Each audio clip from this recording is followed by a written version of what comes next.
Long Fallen Dynasty, probably the most significant game that dropped this week, just in terms of the exposure it's gotten. It's on Game Pass. It had a big demo. Everyone's talking about it. And then Scars Above, much smaller game, kind of that Swimming in Sevens style AA game that dropped. And then Destiny 2's Lightfall expansion finally released. So I've only played Wolong out of these, and I played it for, I don't know, maybe 2 hours. So I've got few thoughts on it, but I'll let one of the three of you jump in. Which one do you want to kick it off with? Which one are you most excited about out of those three? Out of those three, Wolong was the one I was most excited about. But I'd actually rather hear your impressions just because I'll be honest, I refuse to play this until I get to a point where I either beat Octopath or I get tired of Octopath. Because I feel like if I start playing Wolong, I'll get sucked in and then I'll be like, well, I don't want to play Octopath anymore. Yeah. So I don't have much to add. I just played like the intro area where you get to the first boss, and that's it. Okay. Yeah, I just played a little bit past that. To Octopath then, and Derek actually liking it that much. Yeah, I know. We do have a lot. Actually, we'll talk about Octopath Traveler 2 in this segment as well, just because it's been the kind of on the highlight of everyone's minds recently. So my thoughts on Wolong are that it is very much a Nioh game. It makes sense. The people who made Nioh made this game. It reminds me a lot of Nioh, with little elements here and there that remind me, of course, because of the setting of like Sekiro and a little bit of FromSoft games. But that's how Nioh already was. Nioh already had little touches of Dark Souls, but not completely. It had little touches of other games. It actually sometimes reminded me of The Witcher, depending on what you were doing and how you built your character. So like there's little pieces of other games while being its own thing. So I think it's a really interesting game. It's really strange too, because on the PC at least it keeps. I did the demo up to the first boss or close to it, and then I fired it up on Game Pass and got it to that same spot, just a little bit past that same spot on Game Pass. But both times on PC, it thinks I'm using a PlayStation controller, so I had to go in and change the controller type because it kept telling me to press square and X for different things. And I was why are you telling me to do that? Yeah. So anyway, that was just a weird little. Those are the kind of things that I'm sure they'll patch in, because it's not like game breaking. Obviously, it's just a little bit annoying. But anyway, it runs pretty well on my very much mid-range rig that I've got, mid to low range that I've got. I think it runs pretty well on my 1440p monitor. I think it looks decent, although it doesn't look amazing. We've seen so many pretty games in the last year. It's not blowing me away in terms of visuals, but it's got a nice style to it, right? I like the art style. I like the setting. I think they do the setting pretty well. And the smoothness and kind of like all the spinning attack looks of all your attacks and the deflects, which is kind of one of the main features. Instead of parry, it's all about deflecting. That does look really cool. It's very flashy, and there's sparks that fly everywhere as you time those deflects properly. So I think it looks pretty good.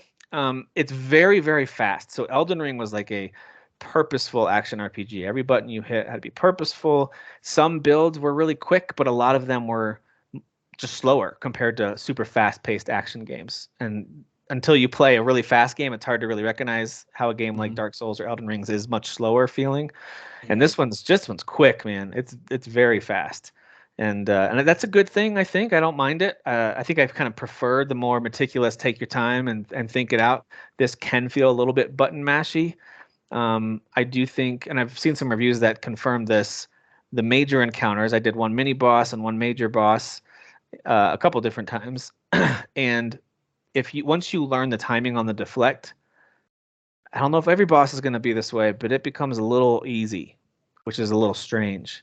That was the gist, of most of the reviews, is that the game was too easy. Now, again, and this is what I was explaining to Jesse White, who's not good at these games at all. I said, when a reviewer says it's easy, that means they're good at Souls games, and they're saying they figured this out and it's easy. That does not mean the average gamer is just going to start playing and be like, well, I've always sucked at these games. This one's going to be the one I'm good at. No, so when I first did the demo, I actually died on some easy enemies that they're trying to do tutorials with him. Man, they hit hard.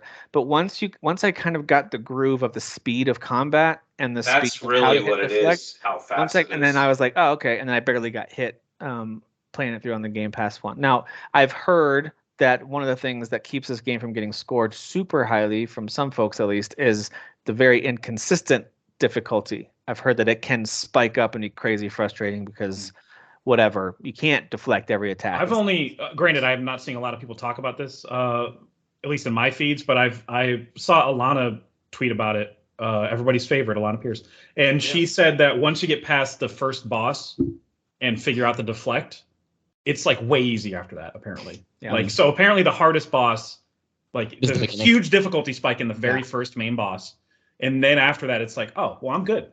Like apparently, that's how far she is. It wouldn't surprise me if that's the case. But the system is cool. Like it's instead of parry, in parry usually you're gonna be like hold for block, tap for parry. That's most games have a parry system, something like that. This does have a block button.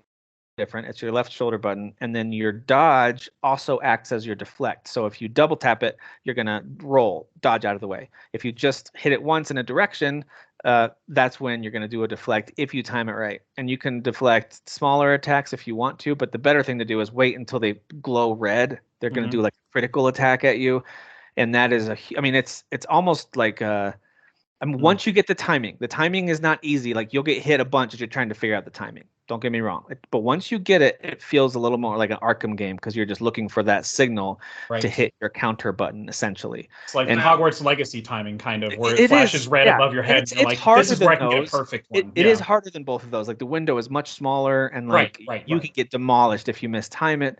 And I found myself dodging by accident a number of times. But like again, once you kind of really get the game and it clicks for you, I could see this being something that especially Souls fans, but even people who aren't big Souls fans, I could see them getting through it without too much trouble, outside of maybe it sounds like a couple bosses and a couple encounters are really tough, but mostly pretty easy from what I've heard. And I mean easy, like Derek said, on that scale of Nioh and on the Soulsborne scale. I felt like Nioh 2, and Nioh was like this too.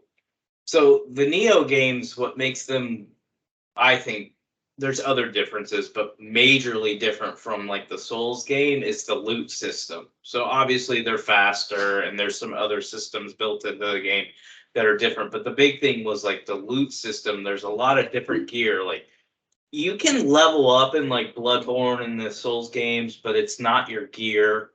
You can change like the way you look, and it might have some stat bonuses, but you're not leveling it up. This is like Diablo and Monster Hunter's in that category too. Like you got to get good gear in Monster Hunter. Yeah. This is they overwhelm you with too much gear, and a lot of it's trash. But Nioh did. I've heard this isn't as bad as Nioh with the gear. I saw that it was still pretty bad. Maybe a little bit better, but Nioh's really bad. But the issue I had with like the Nioh games, I beat the first one. The second one I got halfway through it, and I really just did not enjoy Nioh 2. Even though everybody who likes Nioh games, except for me, of course, says Nioh 2 is better than Nioh. But my issue with those games is they have huge spikes in difficulty. Like, you really have to grind like an old school JRPG to get better gear, to get better at the game, to level up your character, so you even have a shot against some of the bosses. Because some of them sounds like relentless. one of the bosses in Octopath 2, which I could expect that to anger you even more, because it's like, no. I'm playing Octopath because I want to avoid this crap with Long and Nioh. I don't want to have to grind right outside the boss's area. But that's RPGs. That's RPG. Yeah, it's true. It's true. In fact, when I saw that Octopath didn't have like a difficult setting, there was no easy option for me, hard, medium. It's just a default. I was like, I'm going to play this game, but I'm not going to be shocked if I hit a wall and I'm like, I can't beat this boss. It's happened to me in the past where I'm like, I don't know. This boss demands that I do something that I don't know exists, so I quit. It's that old school approach where it's like, hey, this particular mountain has enemies that are always this hard, and so until you're strong enough, you're just going to get smacked around until you. Yeah, and I'll talk about that. Jeff and I will talk about that enemy, because that's basically. And so these games too, Nioh and maybe Wolong, I'm not sure, but they can fall into that same category of like, you better get ready before you go to that area. And yes, that makes sense. So yes, like the Nioh games, you do have to get good. But a lot of it is built off of, like, are you patient? Like, they're not the type of games where you can just go from boss to boss to boss to boss. Like, you have to grind a little bit. You have to get better gear. You have to get better skills. The reason I didn't like Nioh 2 is it had a bunch of systems in it that quite frankly, I didn't fully understand or grasp, and did not care to fully understand and grasp. And I was hoping Wo Long would be a little bit more simplistic. So when I watched the reviews, I was like, okay, I'm still excited for this game. I do believe I'll like it once I invest time in it. But it sounded too much like Nioh, and I was kind of hoping that they were going to. Why not just make Nioh 3? If all you're gonna do is make Nioh again, I wanted with them a different title. setting. Yeah, I just wanted them to the make systems they've introduced are pretty cool though. I did want to talk about those. Like, yes, similar to Nioh in a lot of ways, but not in every way. It does have some elements of making builds later in the game as well, like as you tailor out your character. So if you like that, which I really do, and that is the reason why I'm still on the fence, I might play this more than I thought I would, because I love the idea of making your own class build. I think that's really cool. So the systems, you've got the spirit meter underneath your health bar, which starts neutral, right in the middle, and it either goes to the right where you've built up spirit, and you can do that by deflecting attacks, dodging, landing your basic hits, and then you can use that up with your magic or with a special strong attack that's kind of charged up, so you can do more damage using that spirit meter. And if you go below spirit and get hit, now you're stunned. So there's like this kind of push and pull, little tug of war meter, where you're like trying to weigh risk versus reward on that. So it's kind of like stamina, but not really. It's an interesting take on stamina, because you gain spirit from hitting attacks, but you use it up to do things like cast magic, for example. So I like that spirit system. I think it works pretty well. And then they have this more morale system, not morality, like good or bad. It's Not like morals, a morale yeah. system. Yeah. Wow. So like it's like your spirits, like when you die, you how do I lose feel? morale. Like, yeah, because you get resurrected, you got defeated, and this guy, you go back to this guy, has just a touch of the Shadow of War games, because that character is now stronger because their morale is higher because they beat you, and you can't get your stuff back. Whatever you've lost a bunch of spirit and stuff, or not spirit. You've lost a bunch of stuff, and you have to beat them to get it back. You can't just go to a spot and hit a button and gather it and run away. Like, you have to defeat that character, and if you get one shot at it. So if it's a boss, you're kind of screwed unless you are ready to fight that boss, I guess. So there's this morale system, and basically the more you build that up by landing attacks, doing special moves, defeating enemies, the stronger you're going to be. And also you have to have your morale up to certain levels for certain moves, and so as your magic spells, as you unlock more of those, some of those require really high morale to be able to cast those. So that system comes into play as well.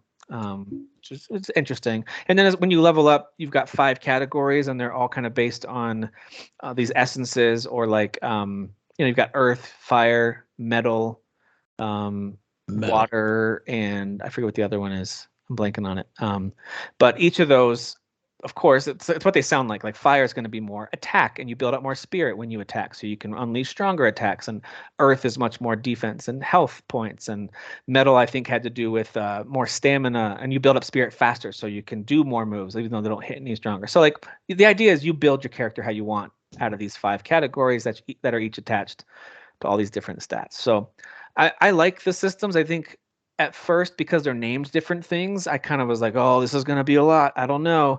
But as I realized, oh, these are just different names for things I've seen before, it wasn't too bad. I don't find it to be that overwhelming. So like, the spirit meter is kind of like a stamina bar in a way. Stamina / like charge bar, I guess, in a way. So so anyway, I think the systems are pretty cool. I think it plays well. It looks fine. There are times when some of the textures remind me of what they have to do on the Switch to get a game to run well. It can be like real flat, kind of like Wild Hearts did this too. Like, it can be real flat and kind of pasty and just bland some sections, but then some of the monster and enemy designs are really cool. Like, the first boss's design is really cool, especially in his second phase. I thought that looked really cool. So, so anyway, I think the overall style and design is cool, but it's not the most visually impressive game you'll play this year. That's for sure. And by the way, the story and this has been confirmed, like, so far the intro of the story feels very much like, I could have, if you would have told me, hey, what do you think based on the setting the story's about, and I'm like, probably some guy who's got to avenge his village getting massacred, right? Like, that's pretty much how it starts. And then there's lots of dialogue. I don't recommend using the English voiceover. I think it's awful. I think the voice acting is bad. Some people might think it's fine. But I just thought, so I turned it off and went over to Japanese with subtitles. Way better, because their mouths are actually synced up. They always have it way better. it's much better. It's much more intense. You can just tell it's, they care a lot more. So, I mean, not to be like the snob with like anime specifically, but I mean, I do prefer subbed. I think it's just the way that they the way, I mean, obviously anime is coming from Japan. It's drawn in Japan. It's Japanese animation, and the voice acting is the way that they kind of portray the voices, and the acting that they put in just matches the tone of what is happening. Whereas sometimes the English is not quite hitting it right. It's just like the way that they're saying things doesn't match. I mean, that's mostly not the case anymore, though, because they have spared no expense with American voice actors. And yeah, it's at least in the anime that I've watched.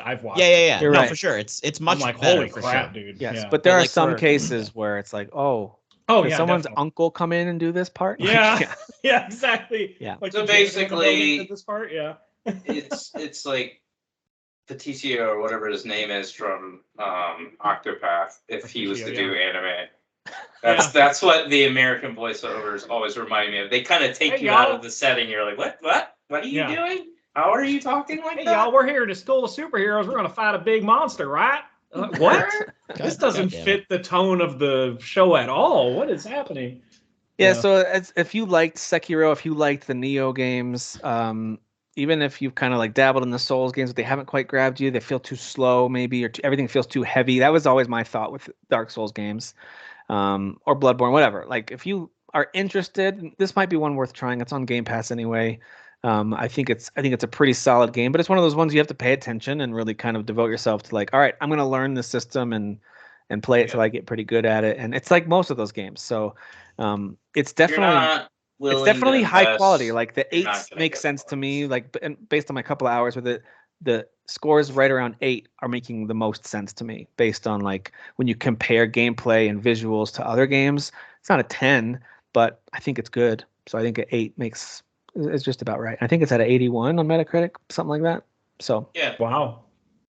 I think the Nioh games are always in the mid to high 80s. So yeah, this one seems to be scoring a little bit lower. But yeah, and if you like that I'll mythology, right, in in that setting, and that kind of like, if you I played the heck out of the first demo, not the second one that just came out, but the first demo, like I beat it like 3 or 4 times. So that's why this game moved up. Like, I won't say it's the most anticipated game of this year, but it was really high on my like, I can't wait to play this. And then for some reason I downloaded the demo and I was like, I'm not in the mood for this, and I'm not going to distract myself from what I'm playing right now. You'll circle back to it, I bet. But I think exactly by next week, I wouldn't be surprised if I'm like, guys, we got to talk about a certain game that's amazing. Yep. Oh, and you do get a lot of spells too. So if you like, more ranged attacks, you can bring like right away. You get like a lightning spell that comes down from the sky. You can launch fireballs, but you pick what you want to unlock. So like whichever one of those elements that you focus on as you level up, you'll start unlocking more spells in that tree. So they each have their own tree. So some of them are for defense and whatever. So, yeah, that's Wolong. I think it's a really good game. Did anybody else play it or try the demo at all? I had just tried that original demo, but not the newest one. Just because again, I've been kind of moving from the newer things that I can as I've been. I thought the original demo was a little overwhelming. There's too many systems they were showing you all at once. I actually liked it. Did you like it? Okay. Yeah, I liked the balance of the difficulty. Demo was awesome. Yeah, I was like, this actually doesn't. This one definitely eases you into it. It's like here's 2 things. Oh, it's definitely the beginning of the game. Like it's just like, hey, we're gonna start you off and teach you all the systems right up. That could have been feedback, right? Maybe if people were like kind of more leaning in what you're saying, Tim. They had a lot of feedback from the original demo, because the original demo, as much as I loved it, I had some serious issues with, like, if you try to heal especially in the boss fight, if you didn't have help, if you were just trying to solo the boss and you try to heal, your animation was literally this. Take a screenshot. That was way too take slow. a screenshot. That was way it was way too slow for sure. No, it's quick. God damn it. It's definitely much quicker in this. Edit that bit.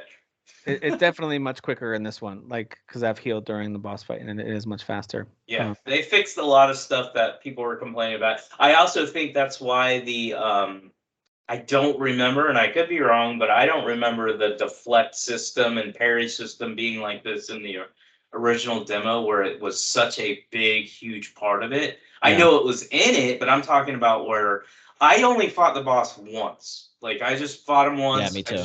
Just so I could talk about it in the show. And then I was like, nope, I'm not gonna. I'm in a bad mood. This is not the game you play when you're in a bad mood. I'm gonna go back to Octopath, which, by the way, I ended up yelling at that game too. But like, Shocker. I feel that. But when I was in that boss fight, I wasn't really using the parry in when I was fighting the normal enemies, and I was just trying to get out of the way, and I was just automatically going into where I was flipping over the guy and then stabbing him. I'm like, oh, this is way easier. I didn't even realize I was doing that. I was just trying to dodge. Yeah. Instead, I'm like parrying and deflecting and all this stuff. So I do think they messed around with a lot of that stuff based off that feedback from the original demo to maybe simplify it and make it an easier game. And now reviewers are like, it's too easy. Yeah, some are. I don't think it doesn't feel too easy to me. No, only in comparison to other games. But if you just take it as like, hey, this is its own thing, it is a very solid action RPG. The first demo introduced, here's all your magic casting, here's your spirit you can summon, here's every weapon type, here's stuff you can throw and use it. And I was just like, this is a little too much for me. That first demo, I was like, I don't want to have to learn all these systems. This is like, you have a sword, that's what you start with. Then eventually you get like a pole arm, and then they give you like one spell. So like, to me, it's what most games do this correctly, right? Where they kind of walk you through the elements of the game. And there's not really stealth. You can't. I mean, there is. You can't like go into crouch mode and hide in the bushes or whatever. It's not that. But like if you can go up behind an enemy and walk slowly, you can get in a critical hit, kind of a stealth attack, which I do like that. Or from above too. Like if you're up on. I was gonna say I really like jumping from above and then. Yeah. So it's good, but like I said, I'll invest more time in it later. My favorite weapon so far is the dual blades. I got dual swords, and they are awesome. Those are awesome in Nioh. I always use the dual swords. And you have like these martial arts attacks where you hold the right bumper and then hit one of your 2 attack buttons, and it'll use up a bunch of spirit to do these awesome combos. But with the dual blades, he does like this. He kind of rotates his body sideways and does a sideways helicopter and then slams down. It just looks awesome. Like it's just really, really cool. Sounds like it's a good game. It is a good game.